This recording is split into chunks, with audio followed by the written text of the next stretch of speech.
नमस्कार दोस्तों। 27 और 28 अक्टूबर की करंट अफेयर्स में देखते हैं कि आज के मोस्ट इंपॉर्टेंट 10 क्वेश्चंस हमारे कौन से हैं। आइए पहले प्रश्न के साथ शुरुआत करते हैं।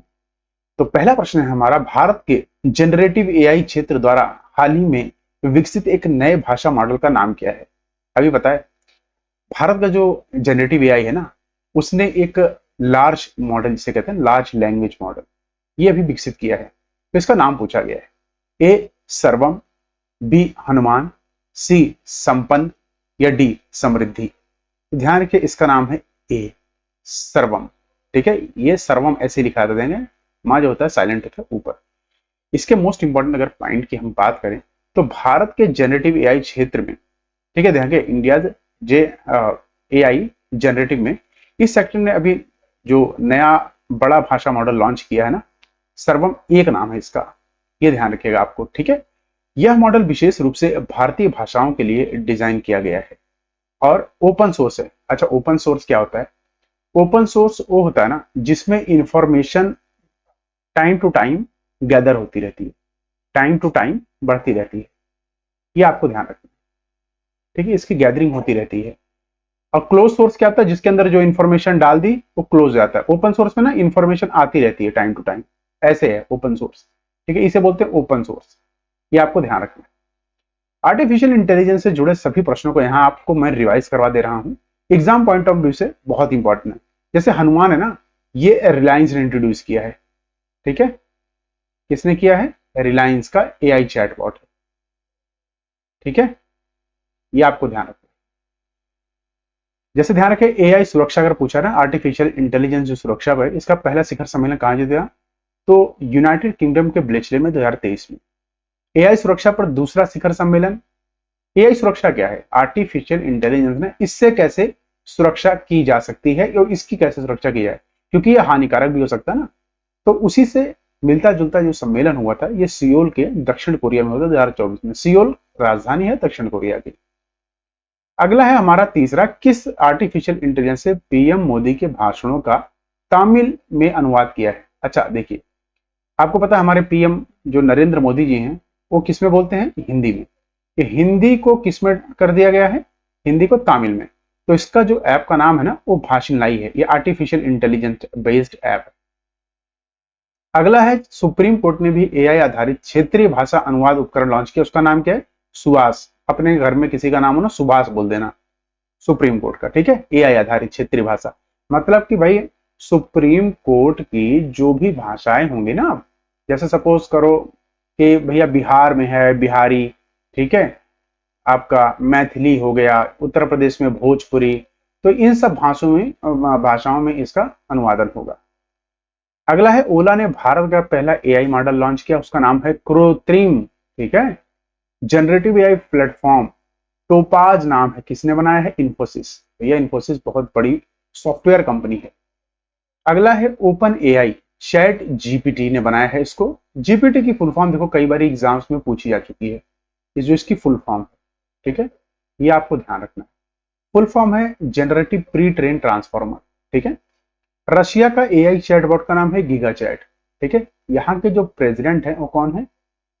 यहाँ के प्रेसिडेंट है आपके व्लादिमीर पुतिन।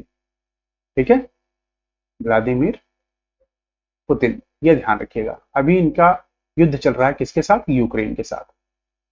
किसने एआई ओडेसी प्रोग्राम लॉन्च किया है? माइक्रोसॉफ्ट। इसके संस्थापक कौन है? Bill Gates. ठीक है, कौन है? बिल गेट्स, ये ध्यान रखिएगा। शिक्षा में बहुभाषावाद को बढ़ावा देने के लिए किस नाम से एआई आधारित ऐप लॉन्च की गई है? अनुवादिनी। ठीक है, भारत की पहली आर्टिफिशियल इंटेलिजेंस सिटी बनेगी कौन सी? लखनऊ। ये ना उत्तर प्रदेश की आपकी कैपिटल है। कहां की? उत्तर प्रदेश की। देश का पहला एआई और रोबोटिक्स पार्क, आर्ट पार्क नाम है, कहां लॉन्च हुआ? बेंगलुरु। किसकी राजधानी है? कर्नाटक। ये आपको ध्यान। रिलायंस हनुमान नाम से एआई चैटबॉट लॉन्च करेगी। भारत का पहला एआई स्कूल कौन सा है? तिरुवनंतपुरम। क्या नाम है स्कूल का? स्कूल का जो नाम है ना, वो है, ध्यान रखिएगा, शांतिगिरी विद्या भवन। ये ध्यान रखिएगा। ठीक है, नेम बोल दो या नाम। भारत में विश्व के पहले एआई संचालित एंटी ड्रोन सिस्टम को लॉन्च किया किसने? इंद्रजाल। इसका नाम है इंद्रजाल, ध्यान रखिएगा। भारत एआई गॉडफादर कहते हैं जेफरी हिंटन। इस साल का इनको ना फिजिक्स का नोबेल पुरस्कार दिया गया, ध्यान रखिएगा। किस यूटी ने भारत का पहला टेली मानस चैटबॉट लॉन्च किया जम्मू एंड कश्मीर में? यहां के गवर्नर हैं मनोज सिन्हा। कौन है? मनोज सिन्हा, यहां के गवर्नर। दुनिया का पहला एआई सॉफ्टवेयर इंजीनियर नाम है डेविन, किस कंपनी ने बनाया है? कॉग्निशन। अच्छा, होमवर्क प्रश्न आपको मैं दे रहा हूं, ये कहां की कंपनी है?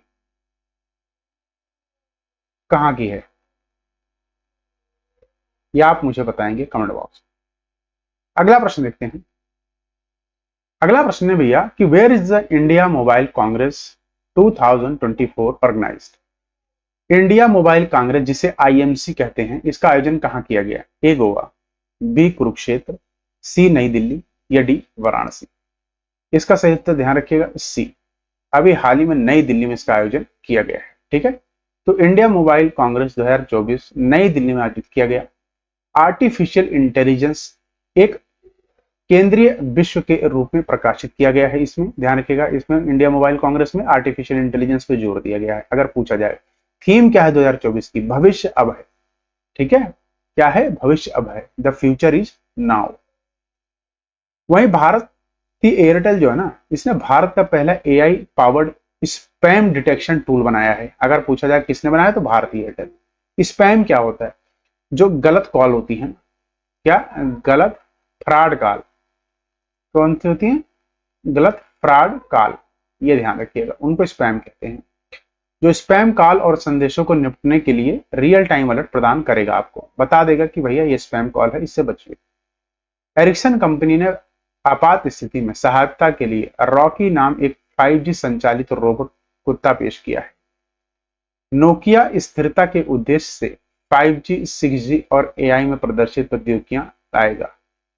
रिलायंस जियो फोन कॉल एआई का पूर्वावलोकन पेश किया, जिसमें फोन कॉल को ना ट्रांसक्राइब और संरक्षित करने के लिए डिजाइन किया। ट्रांसक्राइब क्या होता है भैया? कि एक भाषा से दूसरे भाषा, ध्यान रखिएगा। ठीक है, लैंग्वेज। ठीक है, लैंग्वेज, भाषा, भाषा, ये ध्यान रखिएगा। ठीक है, वहीं वोडाफोन आइडिया ने डॉक्टरों के लिए दुरुस्त वीडियो परामर्श को सक्षम करते हुए real time diagnostic report transmission का प्रदर्शन किया। ठीक है, ये ध्यान रखिए वोडाफोन आइडिया में, क्योंकि बहुत सारे ऐसे विलेजेस हैं जहां पे ये सारी सुविधाएं हॉस्पिटल की नहीं मिल पाती, तो वहां तो वीडियो कॉन्फ्रेंसिंग से होता है। अगला प्रश्न देखते हैं। यह अगला प्रश्न है, इसको थोड़ा आप इंपॉर्टेंट मार्क कर लीजिएगा कि इंडिया की रैंक पूछी है वैश्विक प्रकृति संरक्षण सूचकांक ग्लोबल नेचर कंजर्वेशन इंडेक्स में भारत की रैंक क्या है? 189, 176, 165 या 100? इसका सही उत्तर ध्यान रखिए बी, 176 रैंक है इस बार इंडिया की। ठीक है, इसके साथ साथ मोस्ट इंपॉर्टेंट जितने भी अभी हाल ही में रैंकिंग आई है ना, और उनके देख लेते हैं पब्लिशर कौन है, इंडिया की रैंक क्या है, टॉप रैंक क्या है, किसकी है, ये सब देख लें। 2024 की कंप्लीट लिस्ट। देखिए भैया, सबसे पहला मोस्ट इंपॉर्टेंट है आपका ग्लोबल हंगर इंडेक्स। इसको कर्सन वाल्डवेड और वेल्थुंग रिल्फ एक संस्थाएं हैं, दोनों ये मिलके इसको पब्लिश करती हैं। इंडिया की रैंक इस साल है 111। लोकतंत्र सूचांक इकोनॉमिकल, ठीक है, इकोनॉमिकल इंटेलिजेंस यूनिट इसको पब्लिश करती है। इंडिया की रैंक 104, नॉर्वे की रैंक 1 है। बौद्धिक वैश्विक बौद्धिक संपदा सूचकांक US chamber of commerce publish करता है। इंडिया की रैंक है 42, यूएसए की रैंक 1 है। जेंडर इनइक्वालिटी इंडेक्स तो United Nation Development Programme UNDP इसको पब्लिश करता है। इंडिया की रैंक है 108, डेनमार्क की 1।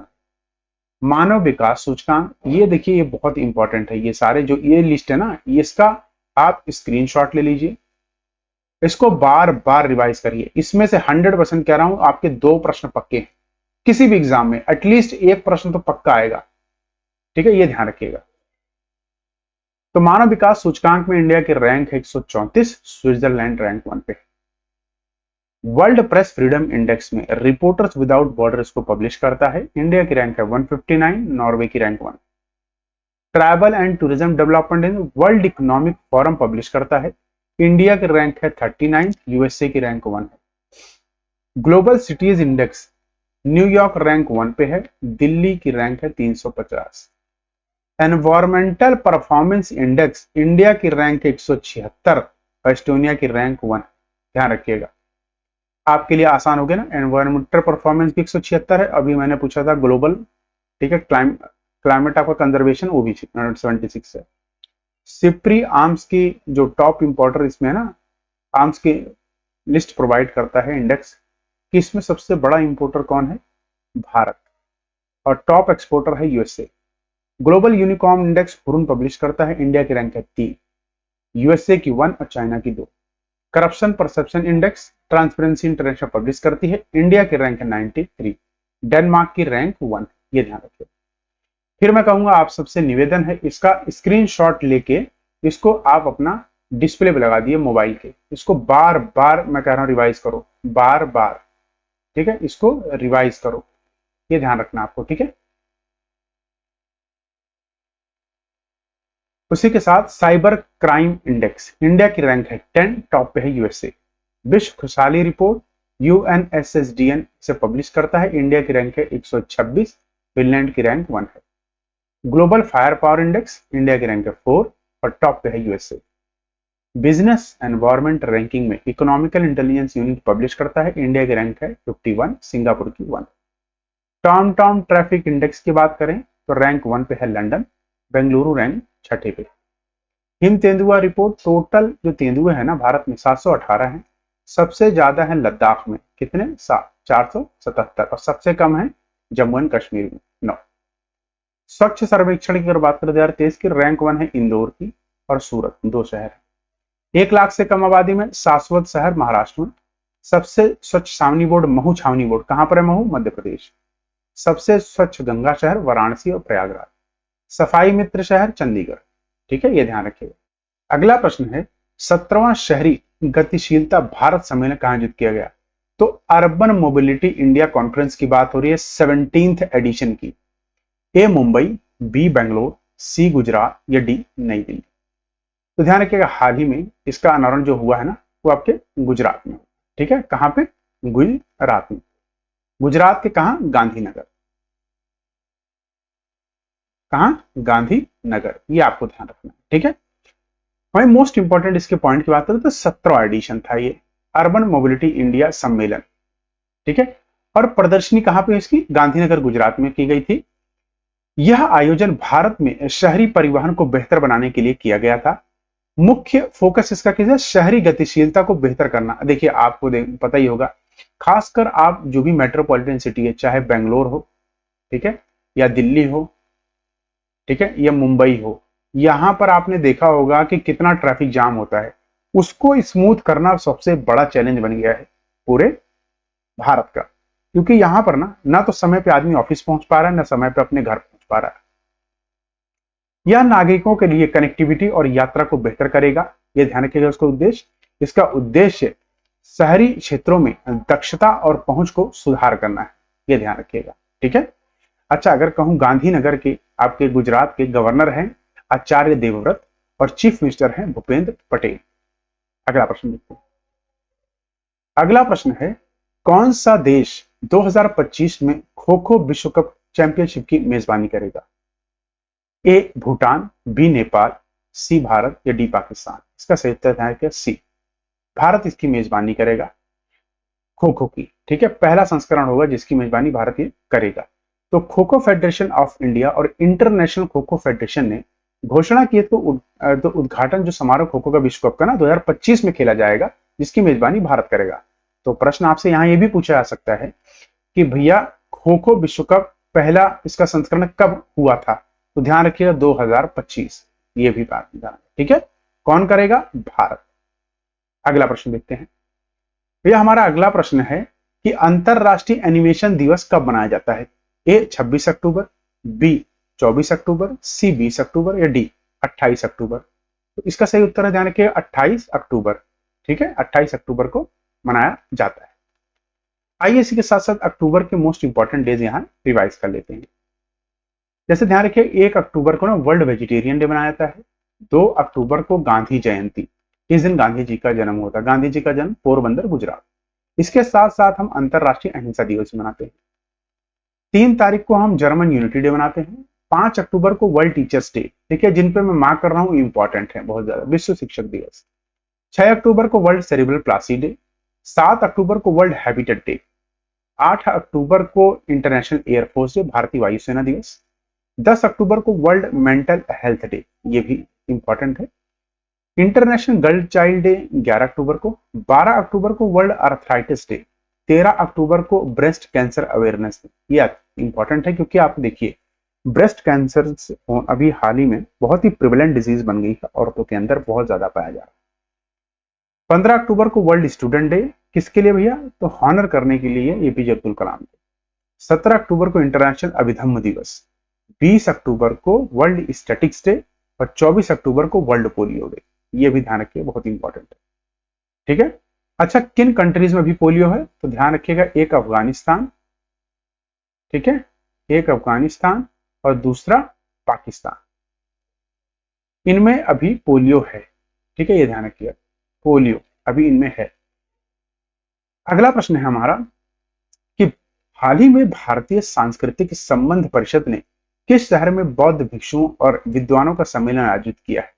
ए भूटान, बी भारत, सी श्रीलंका या डी वियतनाम। इसका सही उत्तर है सी, श्रीलंका में हाल ही में आयोजन किया गया था, ध्यान रखिएगा।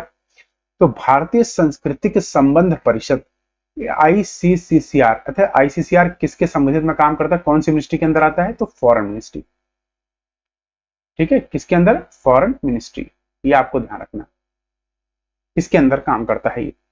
तो अभी ना हाल ही में पाली को शास्त्रीय भाषा की दर्जा दिया गया था, क्या, शास्त्रीय भाषा का दर्जा दिया गया था। उसी के उपरांत में कोलंबो में यह बौद्धिक भिक्षुओं और विद्वानों का एक सम्मेलन आयोजित किया गया था, जो कि बहुत बड़ी बात है। अच्छा, आपके लिए होमवर्क प्रश्न ये है, ये बताइए टोटल क्लासिकल लैंग्वेजेस कितनी है, total classical language, classical language कितनी है बताइए। इसके साथ साथ ध्यान रखिएगा भगवान बुद्ध के ना 8, ये 8 हैं, 8 फोल्ड पाथ बोलते हैं इनके। जैसे राइट व्यू, अपना दृष्टिकोण ठीक रखें, राइट इंटेंशन, आप सोच अपनी अच्छी रखें, सच ठीक बोलें, राइट स्पीच। अच्छा, राइट टू स्पीच नहीं है, टू लगते ही खत्म हो जाएगा, टू लगते गलत हो जाएगा, ठीक है, राइट टू मत लगाना, टू गलत है। तो राइट एक्शन, आपके जो कर्म है ना वो भी ठीक होने चाहिए। राइट लिवलीहुड, सही से जियो।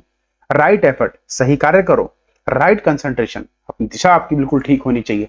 राइट माइंडफुलनेस, माइंडफुलनेस प्रभु का जब ध्यान करो ना वो भी बिल्कुल सही दिशा में होना चाहिए। और साथ साथ में ये भगवान जो बुद्ध थे ना, जब दूसरी काउंसिल हुई थी, सेकेंड जो काउंसिल हुई थी ना बुद्धिस्ट, उसमें ये 3 भागों में बढ़ गया था। त्रिवड़ा, त्रिवड़ा क्या ओल्डेस्ट सबसे बुद्धिस्ट है, जिसके अंदर कहते हैं कि ना ओरिजिनल बुद्धा यही है, ठीक है, ये ध्यान रखिएगा। उसके साथ साथ आपको क्या ध्यान देना है, अगला अगला है आपका महायाना, महायाना और वज्रयान, ये आपको ध्यान रखना है, ठीक है, महायाना। और मैं पेन का कलर चेंज कर देता हूं, तो कौन सा, त्रिवड़ा, त्रिवड़ा सबसे ओल्डेस्ट स्ट्रेन है। उसके बाद महायाना, देखिए महायाना जो आपका नेपाल, भूटान, यहां सब ना कहा महायाना है, ध्यान रखिए। श्रीलंका में भी आपका कौन सा है, महायाना। पहले यहां त्रिवड़ा था, और त्रिवड़ा जो क्या है वो किससे मिल गया, महायाना से, ठीक है। हमारे जो इंडिया है और आपका नेपाल है, यहां सब कौन सा है, यहां आपका वज्रयान। वज्रयान कौन सा है, ये कहते हैं कि रिचुअल्स और मेडिटेशन विश्वास करते हैं, ठीक है, मैजिकल एनर्जीज में बना। दलाई लामा इसी के, ठीक है, जो भारत में शरण ली थी जिन्होंने। महायाना क्या कहते हैं, ये बुद्धा के सेवियर इंक्रीजेस कहते हैं भैया, ये मूर्ति पूजन में आप ये कहते हो, ठीक है, ये मूर्ति पूजन, इन सब में विश्वास करते हैं, ये आपको ध्यान रखना, ठीक है। ये कहते हैं सभी चीजों में जीव है, सबकी रक्षा करो, हर चीज में, all living beings to be liberated from suffering. इनका ये कहना है जो सभी लोग जीवित है ना, उन सबको मोक्ष चाहिए, और मोक्ष के लिए भगवान की शरण में जाओ, ठीक है, बुद्धम शरणम गच्छामि। आइए अगला प्रश्न देखते हैं। अगला प्रश्न है, भारत में पशुधन जनगणना करने वाली नोडल एजेंसी कौन सी है? A ministry of home affairs, B ministry of fisheries and animal husbandry, C CSO या डी एनएसएसओ। इसका सही उत्तर है, ध्यान रखिएगा, B ministry of fisheries and animal husbandry. ठीक है, एनिमल हस्बेंड्री, ये आपको ध्यान रखना है। मैं इसके मोस्ट इंपॉर्टेंट अगर पॉइंट की बात करें तो मत्स्य पालन, पशुपालन और डेयरी मंत्रालय ने पशुधन जनगणना का 21वां संस्करण अभी हाल ही में शुरू किया है। यह जनगणना 15 पशुधन प्रजातियों और पोल्ट्री पक्षियों के विस्तृत डेटा संग्रह पर केंद्रित है। मतलब होगा तो सब, लेकिन केंद्रित इस साल 15 पे। भारत में पहली पशुधन जनगणना कब की थी? 1999 1920 में। इसमें तब से ना हर 5 साल में, कितने, हर 5 साल में, हर 5 साल में यह कंडक्ट कराई जाती है। ये आपको ध्यान रखना है। ठीक है, अगला प्रश्न है, नीति आयोग ने किस राज्य में महिला उद्यमी मंच WEP का पहला राज्य अध्याय लॉन्च किया? ए तेलंगाना, बी केरल, सी महाराष्ट्र या डी उड़ीसा। इसका सही उत्तर ध्यान रखिए ए, तेलंगाना राज्य में अभी हाल ही में इसको लॉन्च किया गया था। तो नीति आयोग ने तेलंगाना में महिला उद्यमी मंच WEP का पहला राज्य अध्ययन लॉन्च किया। ध्यान रखिएगा, ये भी पूछा जाता है कि कौन सा संस्करण था, तो पहला संस्करण था। ठीक है, फर्स्ट था। वहीं यह WEP अब हब राज्य सरकार के सहयोग से किया गया है, ये ध्यान रखिएगा। मंच वित्त और परामर्श की कमी जैसे मुद्दों से निपटकर महिलाओं उद्यमियों का समर्थन करेगा। मतलब जितनी हो सके ना, महिलाओं को एम्पावरमेंट करना है, ठीक है, एंटरप्रेन्योर बनाना है। ठीक है, महिलाओं को एंटरप्रेन्योर बना रहा है, ये आपको ध्यान रखना है। साथ में यह ध्यान रखिए, यह डिजिटल कौशल, वित्तीय सेवाएं और बाजार कनेक्शन पर केंद्रित है। ठीक है, अगला प्रश्न है, हाल ही में ECI ने किस देश के साथ चुनावी सहयोग समझौते पर हस्ताक्षर किए? भाई, इलेक्शन कमीशन ऑफ इंडिया की बात हो रही है, आर्टिकल 324। ठीक है, article 324। A USA, B Uzbekistan, C France या डी बांग्लादेश। इसका सही उत्तर है बी, उज्बेकिस्तान। तो भारत के चुनाव आयोग ने उज्बेकिस्तान के केंद्रीय चुनाव निकाय के साथ चुनावी सहयोग के लिए एक समझौते पर हस्ताक्षर किए। ध्यान रखिए, इस समझौते का मुख्य चुनाव आयुक्त जो है ना, इनका क्या नाम है, आप ध्यान रखिएगा, ये नाम आप ना रख लिया, राजीव कुमार। ठीक है, अभी तस्कंद गए थे, तो आगामी औपचार की किया गया है, जहां आगामी चुनावों के लिए अंतरराष्ट्रीय पर्यवेक्षक के रूप में इनको नियुक्त किया गया है, ये ध्यान रखिएगा। ठीक है, तो उनके साथ समझौते पर हस्ताक्षर किए। उज्बेकिस्तान की राजधानी है तशकंद, ये ध्यान रखिएगा। इसी के साथ यह संस्करण पूरा हुआ। आप सभी का धन्यवाद, कल फिर मिलेंगे, तब तक अपना ख्याल रखिए। जय हिंद, जय भारत।